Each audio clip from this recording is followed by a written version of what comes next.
He waited 40 years for healing, but when help finally came, it didn't look like what he expected. This story is inspired by Gospel of John chapter 5, and it reveals something deeper than just a miracle. 1. A life defined by waiting. Imagine being stuck, not for a few months, not for a few years, but for 40 years. No progress, no breakthrough, no real change, just the same pain, the same limitations, the same unanswered questions. That's where we find Daniel.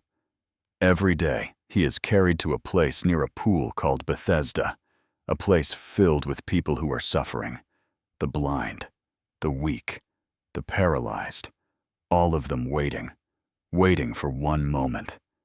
Because there was a belief, when the water stirred, the first person to enter would be healed. So the atmosphere was not peaceful. It was intense. People watching constantly, ready to move, hoping to be first. But Daniel could never move fast enough. Every opportunity slipped past him, again and again, year after year. At first, he came with hope, but slowly, something changed. Hope became routine. Routine became survival, and survival became quiet acceptance.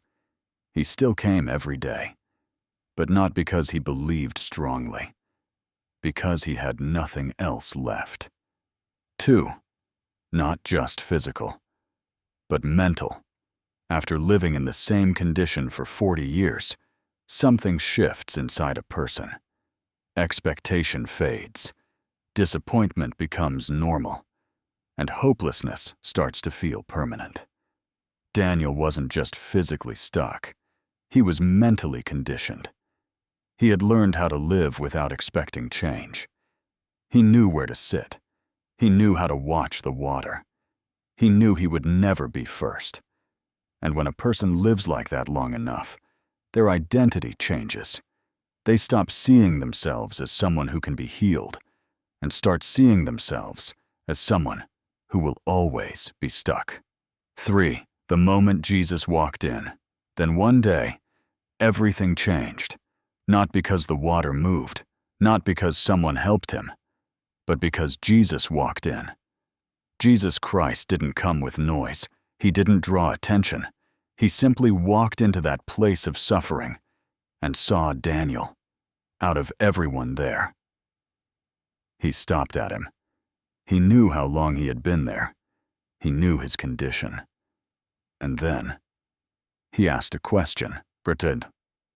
The question that exposes the heart. Do you want to be healed? It sounds like a strange question. Why would Jesus ask that? Of course he wanted to be healed. He had been there for 40 years. But this question wasn't about information. It was about the heart. Because not everyone who suffers is ready for change. Healing would mean a new life, new responsibility, new movement, a completely different identity. For 40 years, Daniel had lived as someone who could not walk. That identity had become familiar. And sometimes, people don't just live with their condition, they build their life around it. 5. The answer that revealed everything. Instead of saying, yes, Daniel started explaining. Sir, I have no one to help me into the pool. Every time the water moves, someone else goes ahead of me. Notice what's missing. No clear faith, no direct answer, no recognition of who Jesus is. Just reasons, just limitations. He had become so used to disappointment that he couldn't recognize hope standing right in front of him. And this is not just his story. It reflects how many people respond even today. When faced with change, they respond with explanations instead of faith. I tried before. No one helps me. It's not possible. 6. Jesus bypasses the system. Daniel believed healing required the pool, the right moment, the right timing, the right opportunity. But Jesus ignored all of that. He didn't look at the water. He didn't wait for anything. Instead, he said, "Get up, pick up your mat, and walk." No process, no system, no delay, just a command. This reveals something powerful. God is not limited by human systems, not by methods, not by rituals, not by timing.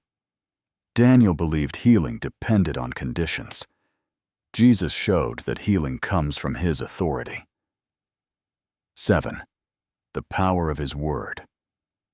Jesus didn't help him into the pool. He spoke, and his word carried power. Just like in the beginning, when God spoke and creation responded. Here again, Jesus speaks, and reality changes. He commands what Daniel cannot do, and in that command, he gives the ability to do it. And in that moment, something shifts. Strength returns. His body responds.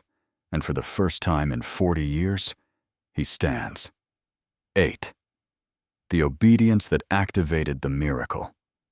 This is important. Jesus gave a command, but Daniel had to respond. He could have stayed there. He could have argued. He could have said, "I can't." But he didn't. He moved. He acted. He obeyed. And as he did, the miracle happened. The sequence matters. Jesus spoke. Daniel obeyed. The healing occurred. True faith is not passive. It's a trust that responds. 9. The unexpected reaction. You would expect celebration, joy, excitement, amazement. But instead, there was conflict. Because this happened on the Sabbath, religious leaders saw him carrying his mat and questioned him, not about the miracle, but about the rule. It is not lawful for you to carry that. Think about that. A man who couldn't walk for 40 years is now walking, and the focus is on regulation. 10. Religion versus grace. This moment reveals something deeper. Legalism focuses on rules over restoration, external behavior over internal transformation. Daniel explained, "The man who healed me told me to pick it up and walk." He appealed to authority, but he didn't fully understand who Jesus was yet. The leaders asked, "Who told you this?" They were more concerned about a rule breaker than recognizing the one who gave life. And this still happens. People can be so focused on structure that they miss what God is doing. 11. The second encounter. Later, Jesus found Daniel again, not at the pool, but in the temple. And this time, the conversation changed. Jesus said, "You are well now. Stop sinning, or something worse may happen." This shifts everything, from physical healing to spiritual reality. 12. The deeper truth. This doesn't mean all sickness comes from sin, but it reveals something important. Sin is the greater problem. What could be worse than 40 years of suffering? Separation from God. Jesus was not only concerned about his body, but about his soul. Because physical healing is temporary, spiritual healing is eternal. 13. Not everyone changes. After this, Daniel told others that Jesus healed him, but he didn't defend him. He didn't stand for him. He simply reported it. And this shows something important. Not everyone who experiences a miracle becomes a true follower. External blessing is not the same as internal transformation. 14. The real issue. For 40 years, Daniel believed his problem was access to the pool. But Jesus revealed something deeper. The real issue was misplaced hope. His hope was in a system, in a method, in an opportunity that never came, instead of in God. 15. The lesson for today. This story is not just about one man. It's about all of us. People stay stuck for years, not always because they can't change, but because they are trusting the wrong thing. Systems, people, timing, strategies. But none of these can replace Christ. 16. Final truth. One moment, one question, one response.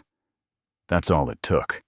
After 40 years of waiting, everything changed instantly. Because Jesus didn't depend on the system, he worked through his authority. 17. Closing line. If he asked you today, do you want to be healed? Would you respond with faith or with reasons?